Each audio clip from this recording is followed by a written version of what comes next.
السلام علیکم ورحمۃ اللہ وبرکاتہ۔ الحمد للہ رب العالمین، والصلاة والسلام علی من کان نبیا وآدم بین الماء والطین، وعلی آلہ واصحابہ وازواجہ واہل بیتہ اجمعین،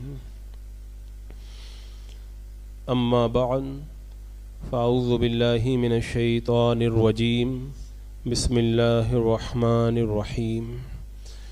محمد رسول اللہ، صدق اللہ مولانا العظیم، وصدق رسولہ النبی الامین المتین الکریم، ونحن علی ذلک لمن الشاہدین والشاکرین، والحمد للہ رب العالمین۔ حصول برکت کے لیے انتہائی عقیدت و محبت کے ساتھ آقائے نامدار، مدینہ کے تاجدار، شہنشاہ ذی وقار، نبی محترم، رحمت دو عالم، نور مجسم، ارواحنا فدا، محمد رسول اللہ صلی اللہ تعالیٰ علیہ وسلم کی پرنور بارگاہ میں درود و سلام کا ہدیہ پیش کر لیں۔ اللہم صلی علی سیدنا و شفیعنا و حبیبنا مولانا محمد وبارک وسلم، صلاۃ و سلام علیک یا رسول اللہ صلی اللہ تعالیٰ علیہ وسلم۔ ہم اور آپ اہل بیت نبوت اور خصوصاً شرکائے کربلا اور شہدائے کربلا رضوان اللہ تعالی علیہ مجمعین کی بارگاہ میں اپنی عقیدتوں کا خراج پیش کرنے کے لیے ان چند روزہ مجالس کے اندر شرکت کی سعادتیں حاصل کر رہے ہیں۔ آج ان مقدس مجالس کا پہلا دن ہے اور حسب معمول ہم اپنے ان مقدس اولیاء اعظام اور شہدائے کربلا کے ذکر سے پہلے نبی اکرم سید عالم نور مجسم صلی اللہ تعالیٰ علیہ وسلم کا ذکر خیر کرتے ہیں، اور ہماری ایک محفل اور ابتدائی محفل اپنے آقا کریم صلی اللہ تعالیٰ علیہ وسلم کی تعریف و توصیف کے اندر منعقد ہوا کرتی ہے۔ تو انشاءاللہ آج کی اس محفل میں میں آقا کریم صلی اللہ تعالیٰ علیہ وسلم کا کچھ ذکر خیر کروں گا، انشاءاللہ مجھے بھی لطف آئے گا، اور اپنے پیارے آقا صلی اللہ تعالیٰ علیہ وسلم کا ذکر خیر سن کر آپ کی روحوں کے اندر بھی تازگی پیدا ہوگی۔ آپ حضرات بڑے خوش نصیب ہیں کہ اس مقدس محفل کے اندر شرکت کی سعادت حاصل کر رہے ہیں۔ ویسے تو ہم اپنی زندگی کے بہت سارے اوقات نہ جانے کیسے کیسے کاموں کے اندر صرف کر دیتے ہیں، اگر اللہ تبارک و تعالیٰ موقع نصیب فرمائے تو اس طرح کی محفلوں کو نہیں چھوڑنا چاہیے، کیونکہ ایسی محفلوں سے روحوں کے اندر بیداری پیدا ہوتی ہے اور محبت کا ایک نیا نشہ ہمارے اوپر چھا جاتا ہے، اور عشق کی ایک نئی چاشنی ہمیں میسر آتی ہے، کیونکہ ہر بندہ ہر جگہ رہ کر کے ہر طرح کی باتیں نہیں پڑھ سکتا۔ تو اس طرح کی محفلوں میں جب شرکت کا موقع ملتا ہے، کچھ باتیں سننے کا موقع میسر آتا ہے، تو نہ جانے کون سی بات دل کو چھو جاتی ہے اور اس سے دل کے اندر تازگی کا سامان پیدا ہوتا ہے۔ اور میرا یہ یقین ہے کہ اللہ کے رسول صلی اللہ تعالیٰ علیہ وسلم کی تعریف و توصیف میں آپ جو بھی باتیں سنیں گے، آپ کی روح کے اندر ضرور بیداری اور تازگی پیدا ہوگی۔ اللہ تبارک و تعالیٰ کے بے شمار نام ہیں، ذاتی نام بھی ہیں اور صفاتی نام بھی ہیں۔ جو بندہ اللہ تبارک و تعالیٰ کے ناموں کا ذکر کرتا ہے تو اللہ تبارک و تعالیٰ ان ناموں کی برکت سے اس بندے کو جنت کے اندر داخلہ نصیب فرماتا ہے۔ میرے آقا صلی اللہ تعالیٰ علیہ وسلم نے ارشاد فرمایا کہ اللہ تبارک و تعالیٰ کے 99 نام ہیں، جو شخص ان ناموں کو پڑھے گا اللہ تبارک و تعالیٰ اسے جنت میں داخل فرما دے گا۔ اسی لیے علماء کرام نے فرمایا کہ اللہ تبارک و تعالیٰ کے جو 99 نام ہیں ان ناموں کو یاد کر لینا چاہیے، اگر یاد نہ ہوں تو دیکھ کر کے ہمیں روزانہ دن میں ایک بار کم سے کم ضرور پڑھ لینا چاہیے۔ اس کی بڑی برکتیں ہیں۔ جو بندہ ان ناموں کو پڑھ کر کے اللہ کی بارگاہ میں جب دعا کرتا ہے تو اللہ تبارک و تعالیٰ اس کی دعا کو قبول فرماتا ہے، اور اس کی بڑی برکتیں ہیں۔ اللہ کے ان ناموں کو جب یاد کریں گے، روزانہ آپ صبح و شام جب ان کو پڑھیں گے تو آپ کو خود کو محسوس ہوگا کہ میری روح کے اندر ایک نیا مزہ اور بڑا لطف پیدا ہو رہا ہے۔ ایک صحابی اللہ کی بارگاہ میں ہاتھ اٹھا کر کے دعا کر رہے تھے، انہوں نے اللہ کے ناموں کا ذکر کیا، اللہ کی کچھ صفات کا ذکر کیا۔ میرے آقا صلی اللہ تعالیٰ علیہ وسلم نے ارشاد فرمایا کہ اس نے اللہ کے ان ناموں کا ذکر کیا ہے کہ بندہ اگر ان ناموں کو ذکر کرے تو اللہ تبارک و تعالیٰ اس کی دعا کو قبول فرماتا ہے۔ تو یہ اللہ تبارک و تعالیٰ کے ناموں کی برکت ہے۔ خدا کی شان بڑی بلند۔ اللہ تبارک و تعالیٰ نے اپنے حبیب اکرم صلی اللہ تعالیٰ علیہ وسلم کو بھی کثیر نام عطا فرمائے، اور میرے آقا علیہ الصلوۃ والسلام کے ناموں میں بھی ایسی برکت رکھی کہ اللہ کے رسول علیہ السلام کا نام لیتے لیتے لوگ گنہگار ہونے کے باوجود بھی جنت کے اندر داخل ہو گئے۔ اللہ کے رسول صلی اللہ تعالیٰ علیہ وسلم کے نام کتنے ہیں، اس حوالے سے جب میں نے کتابوں کے اندر پڑھا تو امام قسطلانی رحمۃ اللہ تعالیٰ علیہ نے اللہ کے رسول صلی اللہ تعالیٰ علیہ وسلم کے 337 ناموں کا ذکر کیا۔ امام سیوطی رحمۃ اللہ تعالیٰ علیہ نے میرے آقا صلی اللہ تعالیٰ علیہ وسلم کے 340 ناموں کا ذکر کیا۔ امام شیخ صالحی رحمۃ اللہ تعالیٰ علیہ نے اللہ کے رسول علیہ السلام کے 754 ناموں کا ذکر کیا، اور علامہ شیخ ابن فارس رحمۃ اللہ تعالیٰ علیہ نے میرے آقا علیہ السلام کے 1200 ناموں کو گنوایا۔ اور اعلیٰ حضرت امام اہل سنت، ہم غرباء اہل سنت کے مددگار امام احمد رضا خان رضی اللہ تعالیٰ عنہ فرماتے ہیں، جب میں نے ڈھونڈا تو کتابوں میں مجھے اللہ کے رسول علیہ السلام کے 1400 نام مل گئے۔ مجھے ناموں کا زیادہ ہونا یہ بھی فضیلت کا سبب ہے۔ میرے آقا علیہ السلام کے 1400 نام اعلیٰ حضرت سرکار فرماتے ہیں میں نے پائے۔ علماء کرام نے میرے آقا علیہ السلام کے ناموں کو اپنی کتابوں میں گنوایا اور ان کے ورد کرنے کا حکم دیا، اور ان ناموں کی برکتوں کو ذکر کیا، ان خوبیوں کو ذکر کیا جو میرے آقا صلی اللہ تعالیٰ علیہ وسلم کے ناموں کے ضمن کے اندر پائی جاتی ہیں۔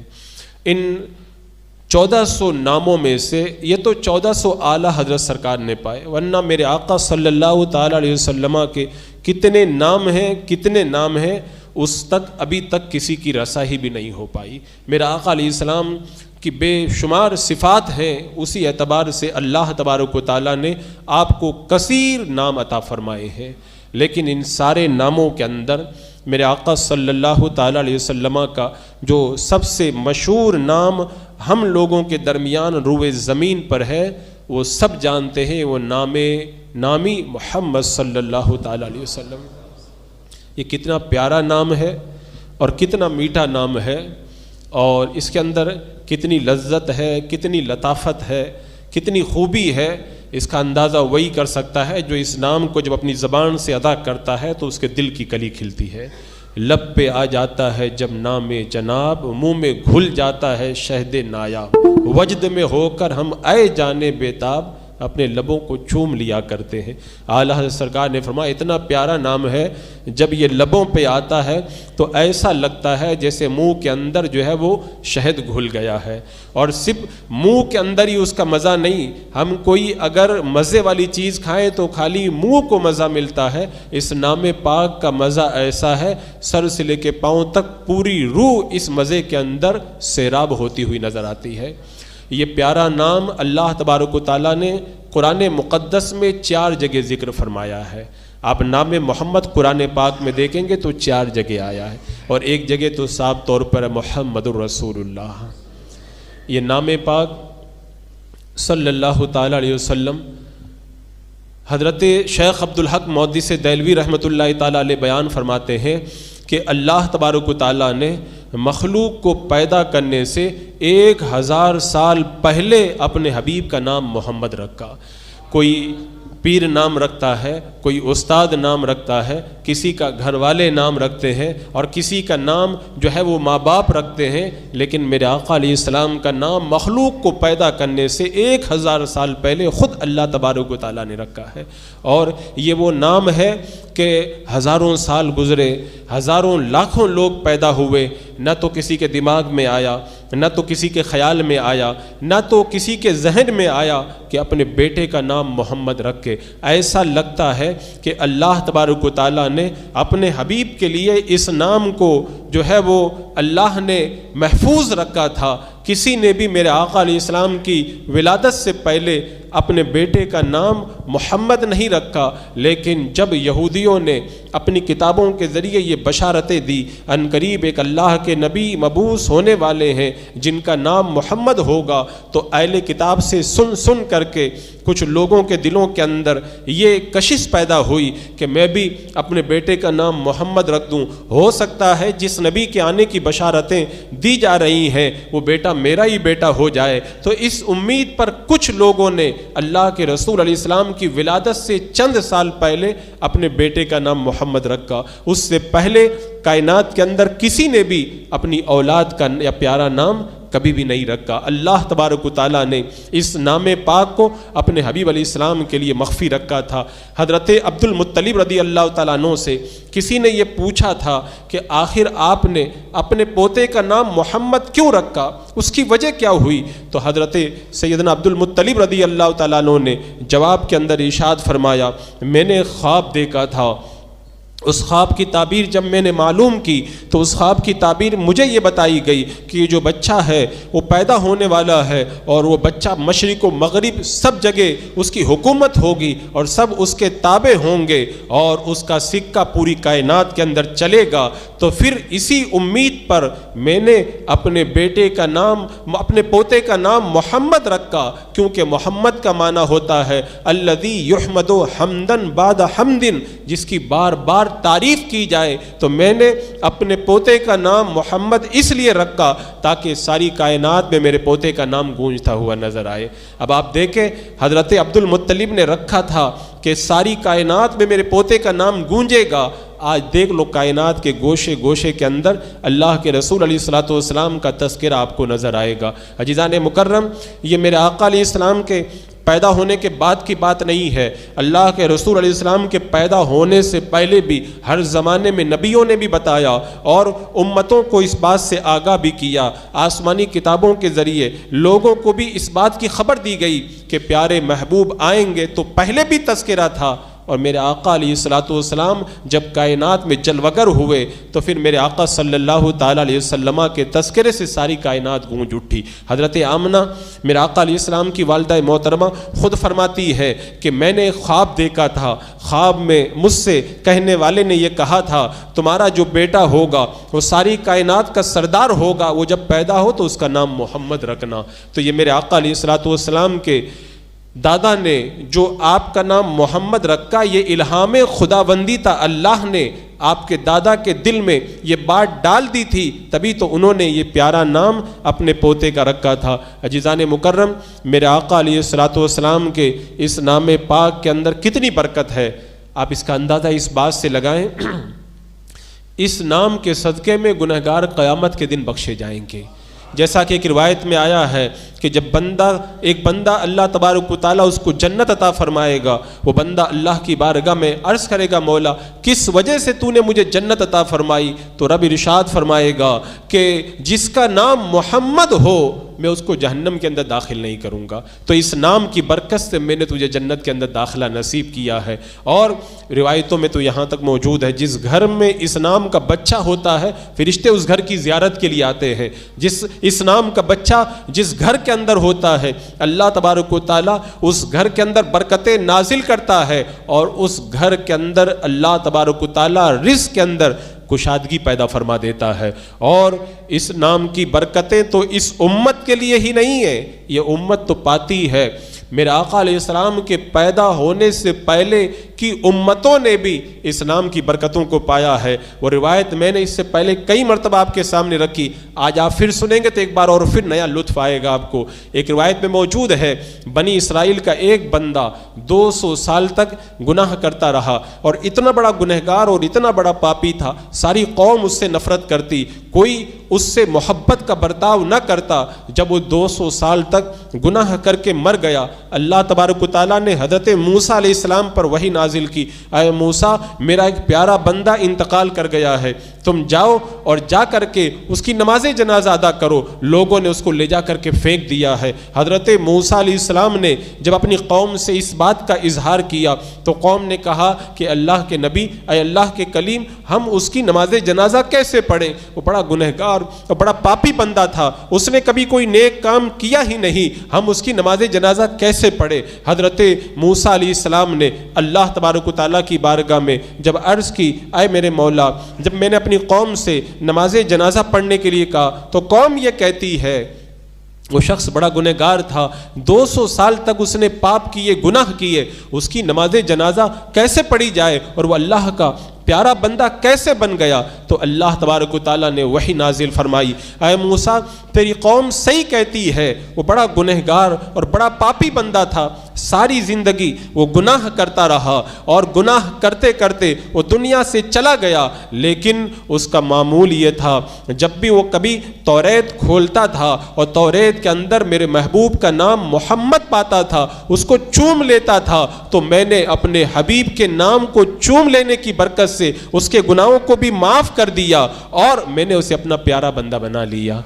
تو پہلے کی امتوں کا ایک بندہ اگر میرے آقا علیہ السلام کے نام کو چومے اور 200 سال تک گناہ کر کے مر جائے تو اللہ تبارک و تعالیٰ ایسے بندے کی مغفرت فرما دے، اور ہم اگر میرے آقا علیہ السلام کے امتی ہو کر میرے آقا علیہ السلام کا نام پاک کا ذکر کریں تو کیا اللہ تبارک و تعالیٰ ہمیں جنت سے محروم فرمائے گا؟ ہم اہل سنت و جماعت کا یہ عقیدہ ہے کہ اللہ کے رسول علیہ السلام کی ذات تو بڑی بلند ہے، آپ کے نام کی برکت سے بھی اللہ تبارک و تعالیٰ جہنمیوں کو جنتی بنا دیتا ہے۔ اور وہابیوں کا عقیدہ یہ ہے جس کا نام محمد یا علی ہو وہ کسی چیز کا مالک و مختار نہیں ہے، معاذ اللہ رب العالمین۔ یہ ایسے موقع پر ان کا ذکر کرنا نہیں اچھا لگتا، لیکن بتا دینا اس لیے بھی ضروری ہے، بہت سارے لوگ دھوکے میں رہتے ہیں اور کہتے ہیں کہ وہ بھی بڑا ذکر کرنے والے ہیں، وہ بھی اللہ کے رسول کے نام کے بڑے جلسے کرتے ہیں۔ میں کہتا ہوں ان کے جلسوں پہ مت جاؤ، وہ جلسے جو کرتے ہیں اور جلسوں میں جو تعریف کرتے ہیں وہ آپ جیسے لوگوں کو پھنسانے کے لیے کرتے ہیں۔ حقیقت کیا ہے ان کی کتابوں میں پڑھ کے دیکھو، اگر دشمنی ان کے دل کے اندر نہ ہوتی تو میرے آقا کے نام کے ساتھ میں اتنے بغض کا وہ اظہار نہ کرتے کہ جس کا نام محمد ہو۔ اس نادان کو، اس بدتمیز کو کوئی اور نام نہیں ملا تھا، اگر ملا تھا تو میرے آقا کا نام گستاخی کے لیے ملا تھا، اور اس نے لکھ دیا کہ جس کا نام محمد یا علی ہو کسی چیز کا مالک و مختار نہیں، معاذ اللہ رب العالمین۔ عزیزان مکرم، میرے آقا علیہ السلام کے نام کی برکت، اللہ اکبر، جب حضرت بلال نے اذان پڑھی، حضرت سیدنا ابو بکر صدیق رضی اللہ تعالیٰ عنہ نے حضرت بلال سے جب محمد الرسول اللہ کے الفاظ جب اذان کے اندر سنے، اشہد ان محمد الرسول اللہ، تو اپنے جو انگوٹھوں کو بوسہ دے کر کے جب آنکھوں پہ لگا لیا، میرے آقا صلی اللہ تعالیٰ علیہ وسلم نے اپنے اس مقدس اور پیارے جان نثار صحابی کا یہ عمل دیکھا تو میرے آقا صلی اللہ تعالیٰ علیہ وسلم نے اس عمل کو پسند فرمایا اور ارشاد فرمایا، جو ابو بکر صدیق کی طرح کرے گا کل قیامت کے دن میں اس کی شفاعت کرواؤں گا۔ یعنی نام پاک کو سن کر کے بندہ اگر چوم لے تو اللہ کے رسول علیہ السلام قیامت کے دن ایسے بندے کی شفاعت کروائیں گے. اور روایتوں میں موجود ہے جو بندہ میرا آقا علیہ السلام کا نام پاک سن کر کے اپنے انگوٹھوں کو بوسہ لے کے آنکھوں سے لگا لے گا, اللہ تبارک و تعالیٰ کبھی اسے اندھے پن کی بیماری کبھی بھی نہیں عطا فرمائے گا. اب یہاں پر ہو سکتا ہے کہ آپ یہ سوچیں کہ فلاں بندہ وہ انگوٹھے چومتا تھا لیکن اس کی آنکھوں کی روشنی چلی گئی. یہ ایک باریک بات ہے اور اس کے اندر بھی ایک نقطہ ہے, انشاءاللہ پھر کسی موقع پر اس کو بتاؤں گا اس کی وجہ کیا ہوا کرتی ہے, اس کی بھی بڑی حکمتیں ہیں. تو اللہ کے رسول صلی اللہ تعالیٰ علیہ وسلم کے نام پاک کے اندر وہ برکتیں کہ پچھلی امتوں کے گنہگار بھی اس نام پاک کے صدقے کے اندر بخشے جائیں اور اللہ تبارک و تعالیٰ انہیں مغفرت عطا فرمائے. تو اللہ کے رسول علیہ السلام کا نام ہے محمد, جس کا معنی میں نے بتایا الذی یحمد حمدن بعد حمدن, جس کی بار بار تعریف کی جائے. بتاؤ کیا پوری کائنات کے اندر حضرت آدم علیہ السلام سے لے کے قیامت تک کوئی ایسا انسان ہے کہ جس کی میرے آقا علیہ السلام سے زیادہ تعریف کی جاتی ہو؟ کوئی ایک بھی ایسا بندہ ہو تو بتاؤ. اللہ کے رسول علیہ السلام کی اگر ہر موقع پہ آپ کو تعریف دیکھنا ہو تو میں پورے دعوے کے ساتھ یہ بات کہہ سکتا ہوں کہ ایک لمحہ بھی کائنات کے اندر ایسا نہیں گزرتا ہے جس لمحے کے اندر پوری دنیا میں کہیں پر کوئی بندہ اللہ کے رسول علیہ السلام کا نام نہ لے رہا ہو. 24 گھنٹے کے اندر ایک سیکنڈ بھی ایسا نہیں گزرتا جب اللہ کے رسول علیہ السلام کا ذکر پوری کائنات میں کہیں پہ نہ ہو رہا ہو. ہر جگہ ہوتا رہتا ہے. اذان پڑھی جاتی ہے اس میں نام پاک آتا ہے, نماز پڑھی جاتی ہے اس میں نام پاک آتا ہے, سلام پڑھتے ہیں نام پاک لے کر کے سلام پڑھتے ہیں, درود السلام کے گجرے پیش کیے جاتے ہیں. اسی طریقے سے اور بہت سارے معاملات کے اندر اللہ کے رسول علیہ الصلوۃ والسلام کے نام پاک کا تذکرہ ہوتا ہے. اور کیوں نہ ہو, خود اللہ تبارک و تعالیٰ ارشاد فرماتا ہے وَرَفَعْنَا لَكَ ذِكْرَكَ, اے محبوب ہم نے آپ کے لیے آپ کے ذکر کو بلند کر دیا ہے. حضرت جبریل میرے آقا علیہ السلام کی بارگاہ میں آئے اور عرض کی یا رسول اللہ, رب فرماتا ہے اے محبوب اللہ فرماتا ہے کہ اللہ نے آپ کے ذکر کو کیسے بلند کیا, کیا آپ کو معلوم ہے؟ تو اللہ کے حبیب علیہ السلام نے فرمایا رب بہتر جانتا ہے. تو اللہ تبارک و تعالیٰ نے ارشاد فرمایا میں نے اپنے حبیب کے نام کو, اپنے حبیب کے ذکر کو اپنے ذکر کے ساتھ میں ملا دیا. جہاں میرا تذکرہ ہوگا وہاں پہ میرے حبیب کا بھی ذکر کیا جائے گا. تو کائنات میں ہر جگہ رب کا ذکر ہو رہا ہے تو ہر جگہ میرے آقا صلی اللہ تعالیٰ علیہ وسلم کا ذکر جمیل بھی ہو رہا ہے. اور عزیزان مکرم, اللہ کے رسول علیہ السلام کی تعریف کس کس بات پہ کی جائے؟ اللہ کے رسول علیہ السلام کا تذکرہ اور آپ کی تعریف و توصیف کس کس چیز پہ کی جائے؟ اللہ کے رسول علیہ السلام ہر اعتبار سے بے مثل و بے مثال ہے. آپ کے سارے اعضاء بے مثل و بے مثال, آپ کے اخلاق بے مثل و بے مثال, آپ کا حسن بے مثال, آپ کے اطوار بے مثال, آپ کی حیات طیبہ کا ہر گوشہ بے مثال, آپ کی زندگی کے شب و روز بے مثال, آپ کی حیات طیبہ کے معجزات بے مثال, کمالات بے مثال, فضائل بے مثال. تو بندہ اللہ کے رسول علیہ السلام کی تعریف ساری زندگی کرے تب بھی تعریف کا حق کبھی بھی کوئی بندہ ادا نہیں کر سکتا. تو یہ میں نے نام محمد صلی اللہ تعالیٰ علیہ وسلم سے شروع کیا تاکہ آپ اس نام کی برکتوں کو اپنے دل کے اندر محسوس کریں. آج مجھے اللہ کے رسول علیہ السلام کے ایک بڑے پیارے نام کے بارے میں ذکر کرنا ہے. اللہ کے رسول علیہ السلام نے فرمایا میں محمد بھی ہوں, میں احمد بھی ہوں, اور فرمایا میں نبی التوبہ بھی ہوں. اس نام کے بارے میں اعلیٰ حضرت سرکار فرماتے ہیں یہ نام کثیر المنافع ہے, اس نام کے اندر بڑے فائدے ہیں. آج میں چاہوں گا کہ اس میں سے کچھ فائدے آپ کے سامنے ذکر کروں کہ اللہ کے رسول علیہ السلام کا ایک نام نبی التوبہ بھی ہے, توبہ کے نبی, توبہ والے نبی. اب یہ توبہ والے نبی کیسے ہیں اس سے پہلے اس حوالے سے میں نے گفتگو کی تھی, لیکن آج ایک الگ رنگ کے اندر میں اس مقدس نام پہ کچھ تذکرہ کرنا چاہوں گا. میرے آقا صلی اللہ تعالیٰ علیہ وسلم کا نام ہے نبی التوبہ. اس حوالے سے علماء نے کئی وجہ بیان فرمائی. آپ کو نبی التوبہ کیوں کہا جاتا ہے؟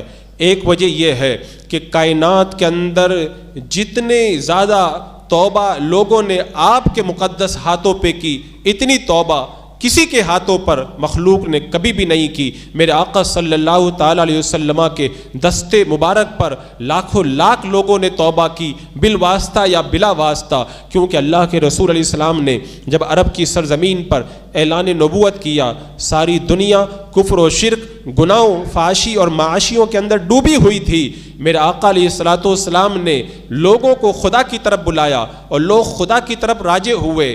اللہ کے رسول علیہ السلام 13 سال مکہ میں رہے، 10 سال مدینہ منورہ میں رہے، 23 سال تک لوگوں کو خدا کی طرف دعوت دیتے رہے۔ اب کثیر مخلوق اللہ کے رسول کی دعوت پر اللہ کی طرف آئی، اور روایتوں میں آتا ہے 23 سال کے بعد میں جب اللہ کے رسول علیہ السلام کا مدینہ منورہ میں وصال ہوا تو کئی لاکھ مسلمان روئے زمین پر موجود تھے۔ تو یہ لاکھوں لوگ تو میرے آقا علیہ السلام کی حیات طیبہ میں توبہ کر کے، کفر سے توبہ کر کے، شرک سے توبہ کر کے ایمان کے دامن کے اندر آئے۔ اور اللہ کے رسول علیہ السلام کو نبی التوبہ اسی لیے کہتے ہیں کہ کثیر مخلوق آپ کے ہاتھوں پر تائب ہو کر اللہ کی بارگاہ کے اندر رجوع لائی۔ اسی لیے حدیث پاک میں آتا ہے قیامت کے میدان کے اندر جب ساری امتیں جمع ہوں گی، ساری امتوں کی صفیں لگائی جائیں گی، کل 120 صفیں بنیں گی۔ اب وہ صف کتنی بڑی ہوگی آپ اس کا اندازہ نہیں لگا سکتے۔ حضرت آدم علیہ السلام کے زمانے سے لے کر قیامت تک کتنے لوگ پیدا ہو چکے ہیں، کتنے پیدا ہو رہے ہیں اور کتنے پیدا ہوں گے۔ آج دنیا کی آبادی کئی ارب، 6 ارب سے بھی زیادہ ہو چکی ہے۔ تو قیامت تک ابتدائی زمانہ سے لے کر اربوں کھربوں لوگ پیدا ہوں گے۔ اب وہ سارے میدان قیامت کے اندر موجود ہوں گے۔ کم و بیش 1 لاکھ یا 2,24,000 انبیاء کرام دنیا کے اندر تشریف لائے اور انہوں نے لوگوں کو حق کی دعوت دی۔ سارے نبیوں کی امتیں میدان قیامت میں جمع ہوں گی۔ ساری امتوں کی جب صفیں لگائی جائیں گی تو حدیث پاک میں آتا ہے 120 صفیں بنے گی۔ ان 120 صفوں میں سے 40 صفوں کے اندر سارے نبیوں کی امتیں آ جائیں گی۔ 40 صفوں کے اندر سارے نبیوں کی امتیں آ جائیں گی۔ صرف میرے آقا صلی اللہ تعالی علیہ وسلم کی امت کی 80 صفیں بن جائیں گی۔ ایک طرف کم و بیش 1 لاکھ یا 2,24,000 انبیاء کرام کی امتیں، اور دوسری طرف میرے آقا صلی اللہ تعالی علیہ وسلم کی امت ہے۔ ساری امتیں 40 صفوں میں آ جائیں گی اور صرف میرے آقا کی امت کی 80 صفیں بن جائیں گی۔ اب کتنی بڑی صف ہوگی اس کا اندازہ ہم نہیں لگا سکتے۔ اب آپ بتائیں کہ سارے نبیوں کے ہاتھوں پہ جتنے لوگوں نے توبہ نہیں کی اس سے کئی گنا زیادہ صرف میرے آقا علیہ السلام کے ذریعے لوگ حق کی طرف مائل ہوئے۔ تو اللہ کے رسول علیہ السلام نبی التوبہ ہیں، اس لیے کہ آپ کے واسطے سے، آپ کے ہاتھوں پر یا آپ کے غلاموں کے ہاتھوں پر اتنے لوگوں نے توبہ کی کہ آپ سے پہلے آنے والی سارے نبیوں اور رسولوں کے ہاتھوں پر بھی اتنے لوگوں نے توبہ نہیں کی۔ تو میرا آقا علیہ السلام نبی التوبہ ہے، اور آپ کو نبی التوبہ اس لیے بھی کہا جاتا ہے کہ توبہ کی قبولیت کا دروازہ آپ کے نام سے ہی کھلا تھا۔ اب یاد کریں اس روایت کو، جب حضرت آدم علیہ السلام جنت سے اتارے گئے، 300 سال تک روتے رہے۔ 300 سال کے بعد میں انہوں نے جب اللہ کی بارگاہ میں عرض کی، اللہ میں تیرے محبوب محمد صلی اللہ تعالیٰ علیہ وسلم کے وسیلے سے تیری بارگاہ میں توبہ کرتا ہوں، با اختلاف روایت جو بھی الفاظ ہو اس کا مفہوم یہی ہے، میرے آقا علیہ السلام کے مقدس نام کے وسیلے سے جب توبہ کی، رب نے فرمایا آدم تم نے محمد کو کیسے جانا؟ عرض کی اے مولا جب تو نے مجھے پیدا کیا تھا تو میں نے عرش کے پایوں پر تیرے محبوب کا نام محمد صلی اللہ تعالیٰ علیہ وسلم لکھا ہوا دیکھا تھا، تو میں سمجھ گیا تھا کہ اپنے نام کے ساتھ میں جن کا نام تو نے ملا کر کے رکھا ہے یہ تیری بارگاہ کے اندر بڑے برگزیدہ ہیں، میں انہی کا وسیلہ تیری بارگاہ میں پیش کرتا ہوں۔ رب نے ارشاد فرمایا اے آدم میں محمد کے وسیلے سے تیری توبہ کو قبول فرماتا ہوں، اور اے آدم اگر میں محمد کو پیدا نہ کرتا تو تم کو بھی پیدا نہ کرتا۔ اب آپ بتائیں سب سے پہلے انسان حضرت آدم علیہ السلام، سب سے پہلے توبہ آپ نے کی، 300 سال تک توبہ کرتے رہے اور آپ کی توبہ 300 سال تک قبول نہ ہوئی۔ جب توبہ قبول ہوئی تو میرے آقا کا نام لینے سے قبول ہوئی۔ تو توبہ کے قبول ہونے کا جو دروازہ کھلا ہے وہ میرے آقا کے نام سے کھلا ہے، اسی لیے آپ کو کہتے ہیں نبی التوبہ۔ آپ نبی التوبہ ہیں، آپ کے نام سے اللہ نے توبہ کی قبولیت کا دروازہ کھول دیا ہے۔ اور یہ بھی سن لیں کہ توبہ کی قبولیت کا دروازہ بھی آپ کی امت ہی پر بند ہوگا۔ اس سے پہلے جتنے بھی نبی آتے رہے وہ لوگوں کو توبہ کی دعوت دیتے رہے، اللہ کی بارگاہ میں رجوع لاؤ۔ اگر کوئی شخص ایک نبی کے ہاتھوں پہ توبہ نہ کرتا، دوسرا نبی آتا اس کے ہاتھوں پہ توبہ کر لیتا، اگر دوسرے نبی کے ہاتھوں پہ کوئی توبہ نہ کرتا، کوئی تیسرا نبی آتا اس کے ہاتھوں پہ توبہ کر لیتا، ایک کے بعد ایک نبی آتے رہے، اگر ایک کے ہاتھ پہ توبہ بندہ نہ کرتا تو دوسرے کے ہاتھوں پر توبہ کا موقع اس کے پاس میں تھا۔ لیکن جب میرے آقا صلی اللہ تعالی علیہ وسلم دنیا میں مبعوث ہو گئے، آپ آخری نبی ہیں، اب آپ کے بعد میں کوئی نبی آئے گا نہیں، تو آپ کی امت پر توبہ کا دروازہ پھر بند ہو جائے گا۔ جیسا کہ حدیث پاک کے اندر موجود ہے کہ روزانہ رات کے اندر اللہ تبارک و تعالی اپنا دستے رحمت دراز فرماتا ہے تاکہ دن کا گنہگار توبہ کر لے۔ روزانہ دن کے اندر اللہ تبارک و تعالی اپنا دستے رحمت دراز فرماتا ہے تاکہ رات کا گنہگار توبہ کر لے، اور یہ سلسلہ اس وقت تک چلتا رہے گا جب تک کہ سورج پچھم سے نہ نکل جائے۔ جب سورج پچھم سے نکل جائے گا پھر توبہ کا دروازہ بند ہو جائے گا۔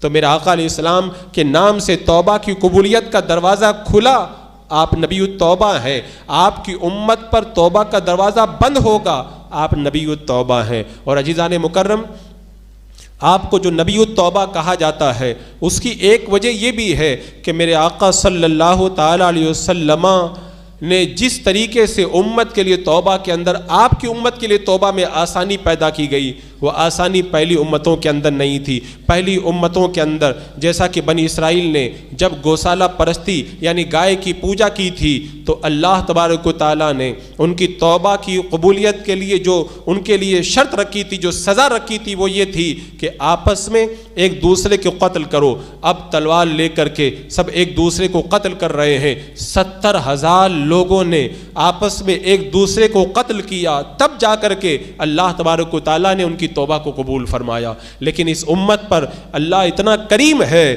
کہ اگر کوئی بندہ اپنی توبہ کے اگر اپنے دل کے اندر شرمندہ ہو جائے اور یہ عہد کر لے اللہ آئندہ میں یہ گناہ نہیں کروں گا، تو بھی اللہ تعالیٰ اس کو معاف فرما دیتا ہے۔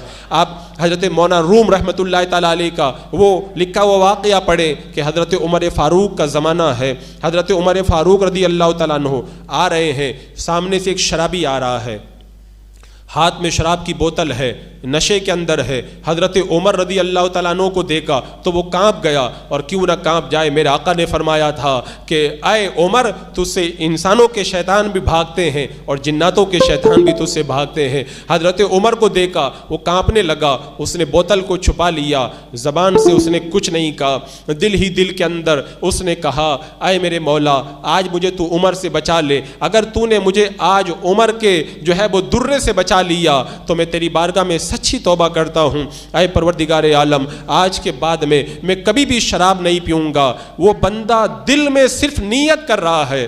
بنی اسرائیل کو تو حکم ہوا تھا کہ آپس میں ایک دوسرے کو قتل کرو، تب جا کر کے اللہ تمہیں معاف کرے گا۔ یہاں پہ اس نے نہ تو ہاتھ اٹھائے، نہ تو شراب کی بوتل پھینکی، اور نہ تو اس نے اپنی زبان سے کچھ کہا، دل میں شرمندہ ہو رہا ہے اور کہہ رہا اے مولا آج مجھے بچا لے، میں تیری بارگاہ میں وعدہ کرتا ہوں اللہ میں آج کے بعد میں کبھی بھی شراب نہ پیوں گا۔ حضرت عمر نے اس کو دیکھ لیا، جب قریب پہنچے آپ نے فرمایا تو کیا چھپا رہا ہے؟ اس نے کہا کہ وہ ڈر گیا، اور جب وہ کانپنے لگا حضرت عمر نے کہا نکال تو نے کیا چھپایا ہے؟ جب اس نے اپنے کپڑوں کے اندر سے اس بوتل کو نکالا جو شراب کی بوتل لے کر کے وہ جا رہا تھا، اللہ نے اس کی توبہ کیسی قبول فرمائی، اسے معاف بھی کر دیا، اور جس بوتل کے اندر وہ شراب لے کر کے جا رہا تھا اللہ نے اسے دودھ سے بدل دیا۔ اب حضرت عمر حیران ہے کہ کیا بات ہے، تو خوف زدہ بھی تھا اور تیرے پاس میں جو ہے وہ دودھ ہے۔ تبھی حاطف نے ندا دی اے عمر،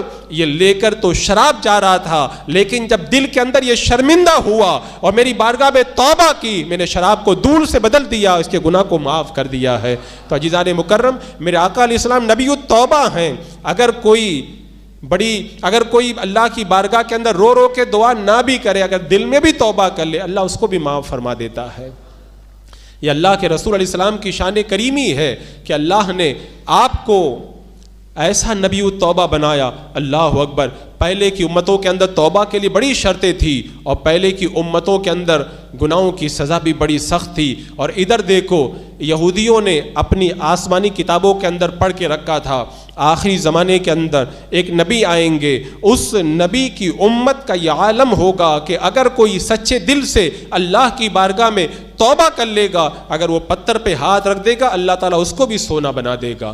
اب دیکھیے اس روایت کو یہودیوں نے اپنی کتابوں میں پڑھ کے رکھا تھا, اللہ نے اپنے حبیب کے صدقے میں کیسا نوازا امت کو اور نبی التوبہ میرے آقا کو کیسا بنایا. روایتوں میں آتا ہے حضرت فضیل ابن عیاض, آپ نے بارہا ان کے بارے میں سنا ہوگا, آپ رات کے اندر جنگل کے اندر گزرنے والے قافلوں کو لوٹا کرتے تھے, ڈاکہ زنی کا کام کرتے تھے. ایک بار اتفاق کی بات ہے کہ آپ جو ہے وہ رات کے اندر قافلے کو لوٹنے کی تیاری کر رہے ہیں, ایک قافلہ گزر رہا ہے, قافلے میں سے ایک بندہ قرآن مقدس کی تلاوت کر رہا ہے. جب اس نے پڑھا الم یأن للذین آمنوا ان تخشع قلوبہم لذکر اللہ, کیا ایمان والوں کے لیے ابھی وقت نہیں آیا ہے کہ اللہ کے ذکر کے لیے ان کے دل جھک جائیں. حضرت فضیل ابن عیاض رضی اللہ تعالیٰ عنہ نے جب اس آیت کریمہ کو سنا, ان کے دل پر ایک بجلی چمکی اور دل کی دنیا ان کی بدل گئی. سوچنے لگے فضیل تو کیسا بندہ ہے, رب قرآن مقدس میں فرماتا ہے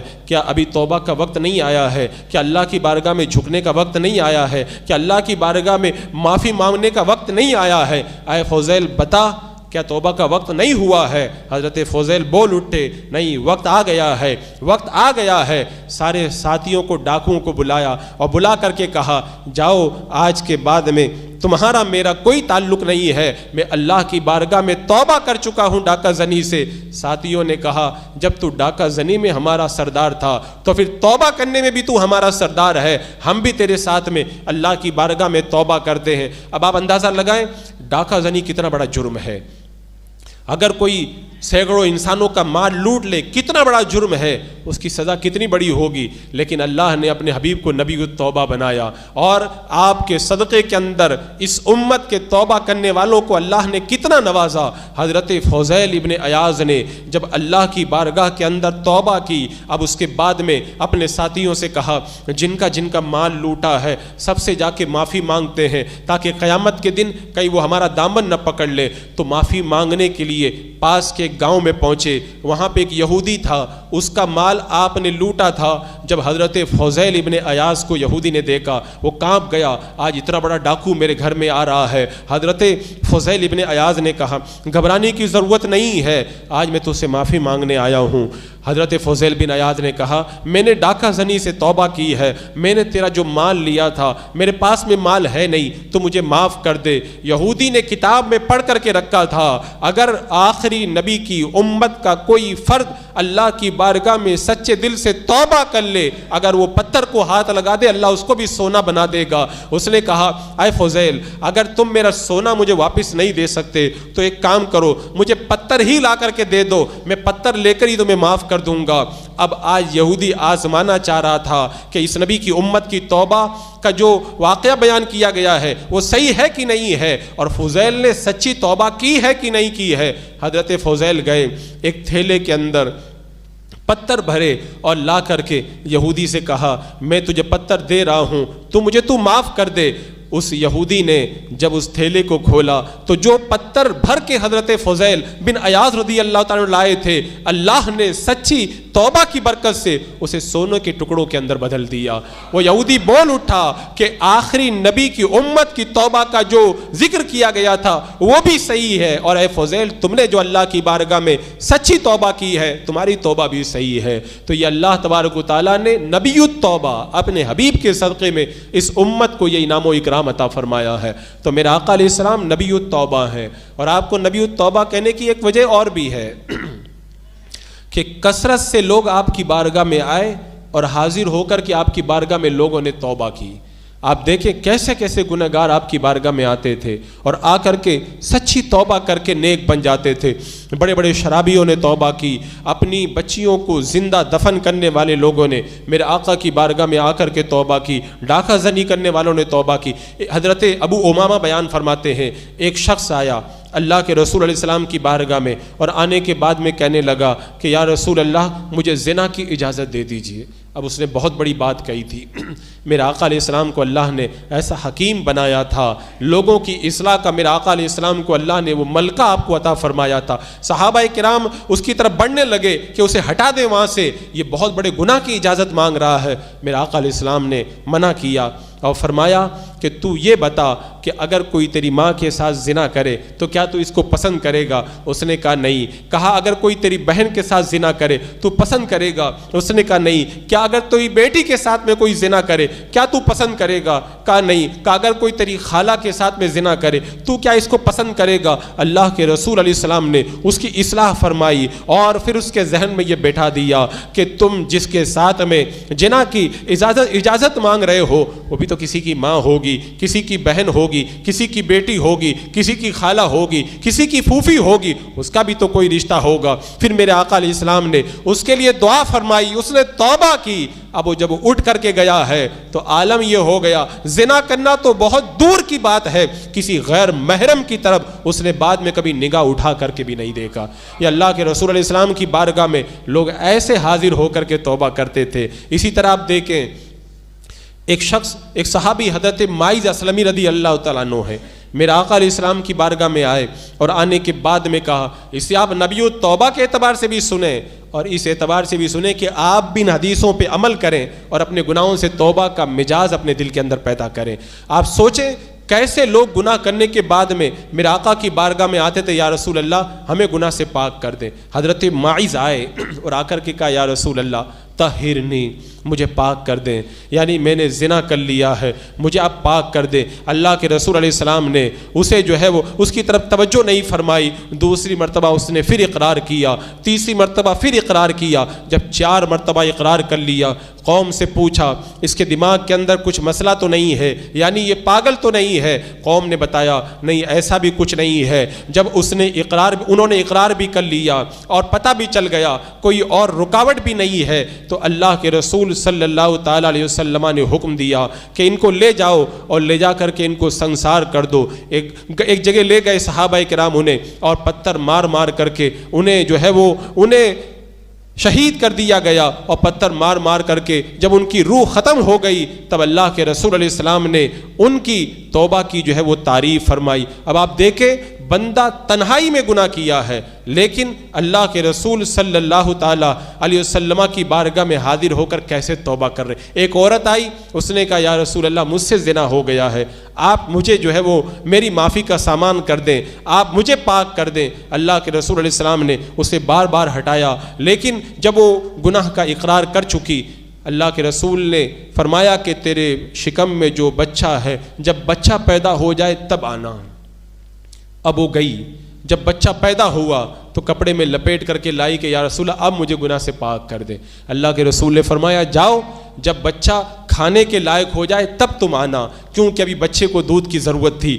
اب وہ عورت ایک زمانے کے بعد پھر آئی, وہ بچہ اس کی گود میں تھا اور بچے کے ہاتھ میں روٹی کا ٹکڑا تھا. کیوں آئی تھی؟ تاکہ اللہ کے رسول مجھے جو میں نے زنا کر لیا ہے اس کی سزا دے کر کے مجھے گناہ سے پاک کر دے اور اللہ تعالیٰ میری توبہ قبول فرما لے. آپ اندازہ لگائیں تنہائی میں بیٹھ کر کے گناہ کرنے والے جن کے گناہ کو کسی نے نہ دیکھا ہو, میرے آقا انہیں بار بار پھیر رہے ہیں, پھر بھی بار بار آ رہے ہیں, بار بار آ رہے ہیں یا رسول اللہ ہمیں پاک کر دیں تاکہ اللہ تبارک و تعالیٰ ہمارے گناہوں کو معاف فرما دے. اللہ کے رسول علیہ السلام نے حکم دیا, صحابہ کرام انہیں لے کر کے گئے اور ایک گڑھا کھودا گیا, عورت کو کھڑا کر دیا گیا اور پھر پتھر مارے گئے یہاں تک کہ وہ عورت انتقال کر گئی. حضرت خالد بن ولید پر اس کے خون کا کوئی چھینٹا لگا تو انہوں نے اس عورت کو کچھ برا بلا کہا, تو اللہ کے رسول علیہ الصلوۃ والسلام نے حضرت خالد بن ولید کو منع فرمایا اور میرے آقا علیہ السلام نے اس خاتون کی توبہ کی تعریف فرمائی. تو یہ مزاج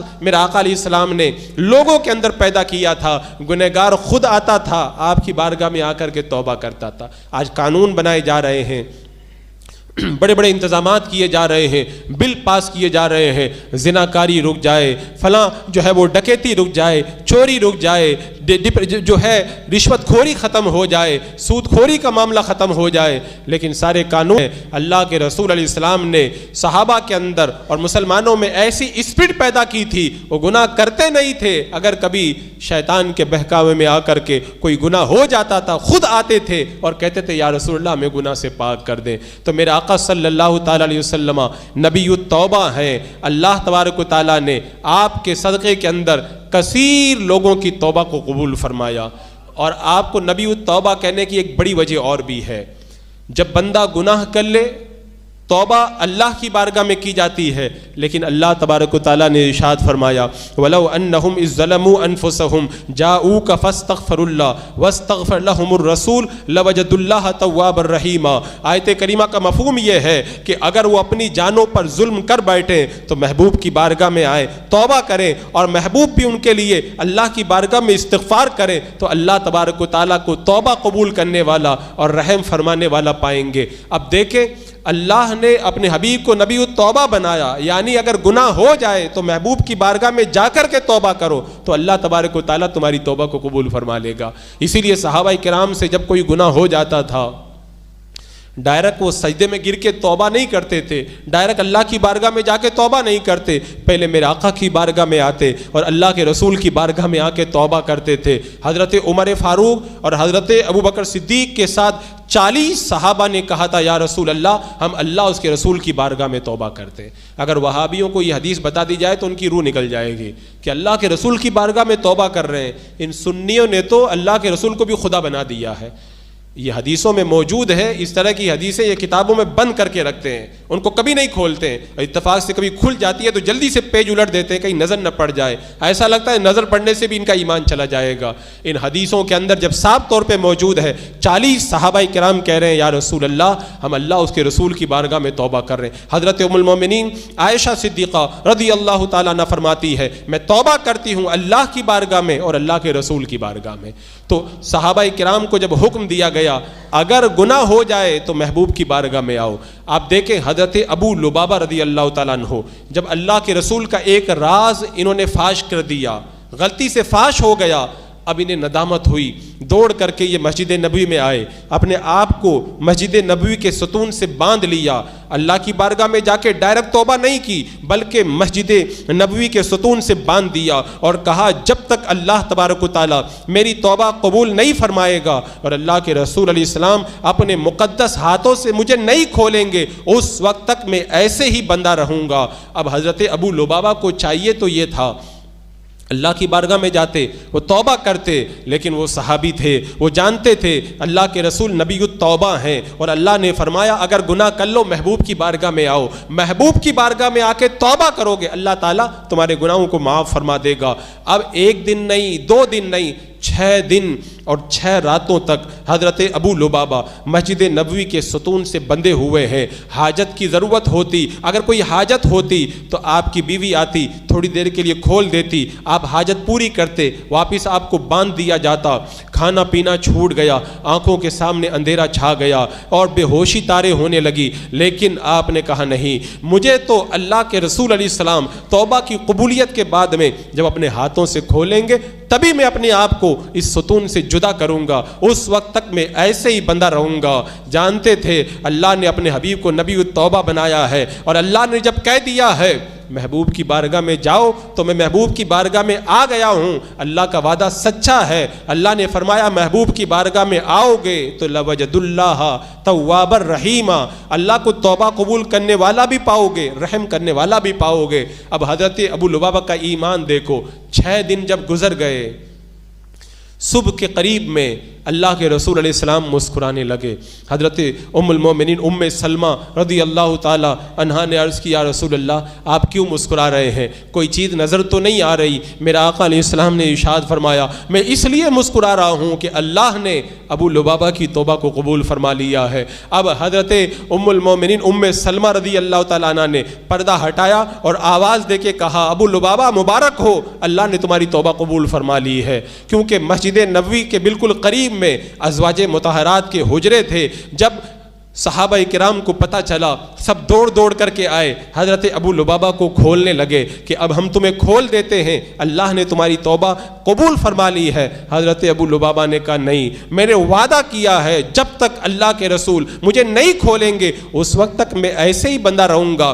جب فجر کا وقت ہوا، نماز کے لیے میرے آقا تشریف لائے، حضرت ابو لبابہ کو میرے آقا علیہ السلام کھول رہے ہیں اور مسکرا رہے ہیں، تب حضرت ابو لبابہ بندنوں سے آزاد ہوئے، میرا آقا علیہ السلام کا مسکراتا ہوا چہرہ دیکھا اور حضرت ابو لبابہ کا بھی چہرہ مسکرا اٹھا اور انہوں نے مسکرا کے عقیدہ دے دیا اللہ کے رسول علیہ السلام بلا شبہ نبی التوبہ ہے، آپ کی بارگاہ میں بندہ جب آئے گا اللہ تعالیٰ اس کی توبہ ضرور قبول فرمائے گا۔ تو جب بھی صحابہ سے کوئی بات ہو جاتی تھی تو آتے تھے میرے آقا علیہ السلام کی بارگاہ میں، آتے تھے تو توبہ کا صلہ اتنا اچھا ملتا تھا، اپنے گناہ کی توبہ بھی قبول ہو جاتی تھی اور ساتھ میں انعام و اکرام سے نوازے بھی جاتے تھے۔ تو اللہ کے رسول علیہ السلام کی حیات طیبہ کے اندر بھی صحابہ کرام کا مزاج یہی تھا، اگر گناہ ہوتا تو میرے آقا کی بارگاہ میں آتے، اور جب اللہ کے رسول علیہ السلام کا وصال ہو گیا تو بعد میں بھی یہی طریقہ رہا کہ ہمارے اسلاف اپنے گناہوں سے توبہ کے لیے اللہ کے رسول علیہ السلام کی بارگاہ پاک کے اندر حاضر ہوا کرتے تھے۔ حضرت علی رضی اللہ تعالیٰ عنہ کا بیان ہے، جب اللہ کے رسول علیہ السلام کا وصال ہو گیا، ایک اعرابی اللہ کے رسول علیہ السلام کی بارگاہ میں آیا اور حاضر ہو کر کے اس نے عرض کی یا رسول اللہ، آپ پر اللہ تبارک و تعالیٰ نے قرآن مقدس کے اندر یہ آیت کریمہ اتاری ہے وَلَوْ أَنَّهُمْ إِذْ ظَلَمُوا أَنفُسَهُمْ جَاءُوكَ فَاسْتَغْفَرُوا اللَّهَ وَاسْتَغْفَرَ لَهُمُ الرَّسُولُ لَوَجَدُوا اللَّهَ تَوَّابًا رَحِيمًا۔ رب نے حکم دیا ہے اگر گناہ ہو جائے، جانوں پہ ظلم کرو تو محبوب کی بارگاہ میں آؤ۔ یا رسول اللہ ہم آپ کی بارگاہ میں آ گئے ہیں، سرکار توجہ فرمائے، میرے گناہ کی معافی فرما دے۔ اللہ اکبر۔ حضرت علی کا بیان ہے جب اعرابی نے اللہ کے رسول علیہ السلام کی بارگاہ میں اپنے گناہ کو پیش کر کے اپنی توبہ کا سوال کیا ہے، روزہ اطہر سے آواز آتی ہے قد غفر لک، جا اللہ نے تیری مغفرت فرما دی ہے۔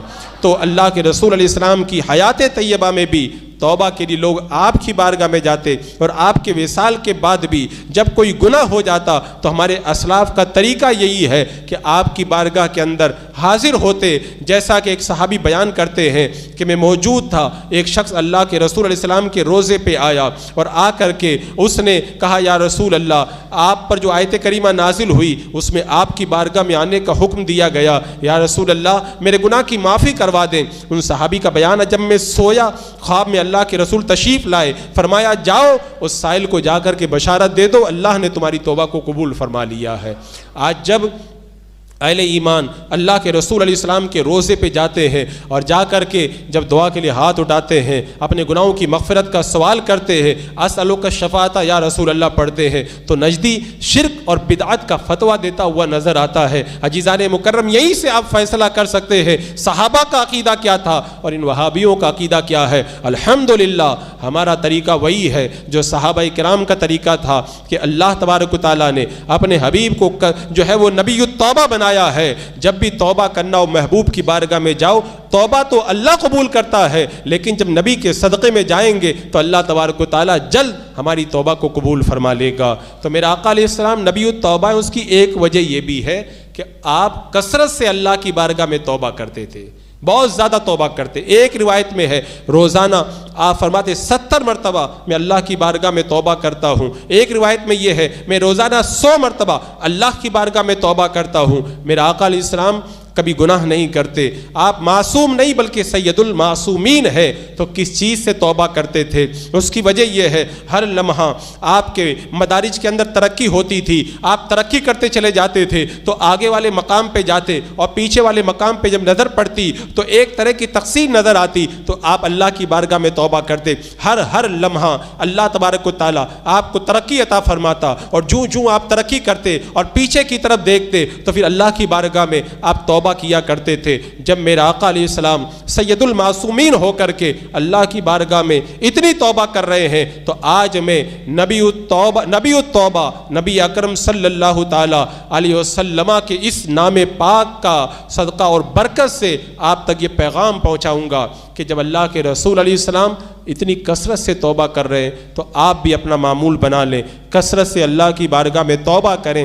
جب آپ توبہ کریں تو اللہ کے رسول کا وسیلہ پیش کریں. جیسا کہ ایک نابینا صحابی ہے میرے آقا علیہ السلام کی بارگاہ میں آئے اور آنے کے بعد میں کہا یا رسول اللہ میری آنکھیں اللہ تعالیٰ مجھے واپس فرما دے. میرے آقا نے فرمایا جاؤ وضو بناؤ 2 رکعت نماز پڑھو اور اس کے بعد میں میرے وسیلے سے اللہ کی بارگاہ کے اندر دعا کرو. اب اللہ کے رسول علیہ السلام کے وسیلے سے جب انہوں نے دعا کی اے اللہ تیرے نبی رحمت محمد صلی اللہ علیہ وسلم کے صدقے میں تیری بارگاہ میں دعا کرتا ہوں میری حاجت کو پورا فرما دے. صحابہ کا بیان ہے جب وہ گیا تو نابینا تھا, پلٹ کے آیا اللہ نے اس کو آنکھیں عطا فرما دی تھی. تو جب بھی اللہ کی بارگاہ میں توبہ کریں دعا کریں تو اللہ کے رسول علیہ السلام کا وسیلہ پیش کریں اور آج سے اپنا یہ معمول بنا لیں کثرت سے توبہ استغفار کریں. کیونکہ حدیث پاک میں آتا ہے جو گناہوں سے توبہ کر لیتا ہے وہ ایسا ہو جاتا ہے جیسے اس نے گناہ کیا ہی نہیں ہے. اور بندہ جب اپنے گناہوں سے توبہ کرتا ہے تو گناہ کے جتنے بھی گواہ ہیں اللہ تبارک و تعالیٰ سب کو گناہ بھلا دیتا ہے. زمین پہ کیا ہے, زمین بھی قیامت کے دن ہمارے گناہ کی گواہی نہیں دے گی, ہمارے ہاتھ پاؤں بھی ہمارے گناہ کی گواہی نہیں دیں گے, ہمارے جو فرشتے لکھنے والے ہیں وہ بھی ہمارے گناہ کی گواہی نہیں دیں گے. اور جس نامہ اعمال میں گناہ لکھا جاتا ہے اللہ تبارک و تعالیٰ اس سے بھی گناہ کو مٹا دے گا. آج جو مشکلیں پریشانیاں بلائیں آفتیں ہمارے اوپر ٹوٹ رہی ہیں یہ ہمارے گناہوں کی سزا ہے. اللہ کی بارگاہ میں توبہ کریں, اللہ کے رسول کے صدقے میں توبہ کریں. جب اللہ تبارک و تعالیٰ ہماری توبہ کو قبول فرمائے گا تو ہماری پریشانیاں بھی دور ہو جائیں گی.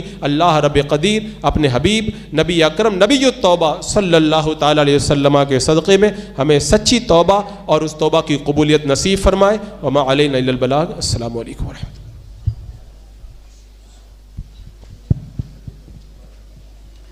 مصطفیٰ جان رحمت پہ لاکھوں سلام, شمع بز میں ہدایت پہ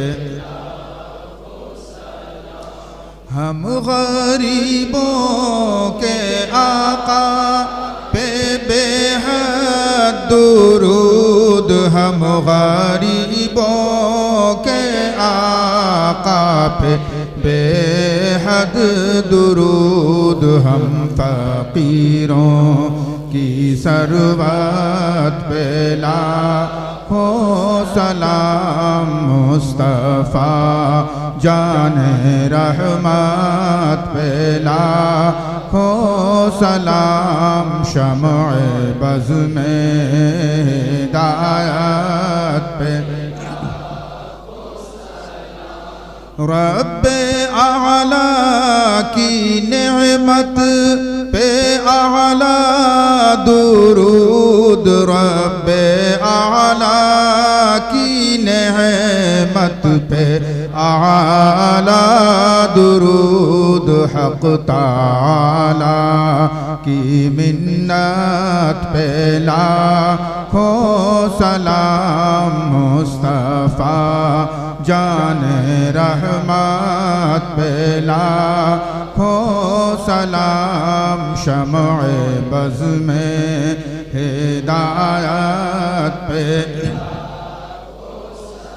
ایک میرا ہی رحمت میں دعویٰ نہیں, ایک میرا ہی رحمت میں دعویٰ نہیں, شاہ کی ساری امت پہ لاکھوں سلام. مصطفیٰ جان رحمت پہ لاکھوں سلام, شمع بز میں ہدایت پہ لاکھوں سلام.